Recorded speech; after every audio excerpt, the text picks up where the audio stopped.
Hello guys, welcome back to the channel. In today's video, I'm going to show you how you can manage post visibility on TikTok. Alright guys, let's get into it. First thing first, we can open our TikTok application. And after we have our TikTok application opened, we can go to our profile. And then click on these three lines on the top right.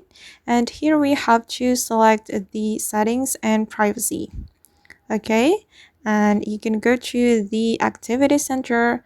Then just wait for a moment, it's still loading.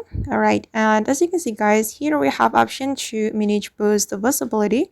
We can click on this option, and these are my posts on TikTok.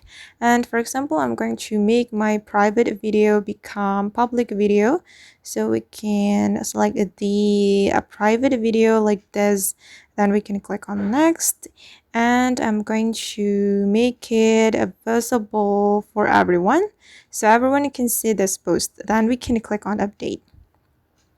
Okay, and now my private video have become public videos, and I'm going to check it on my profile.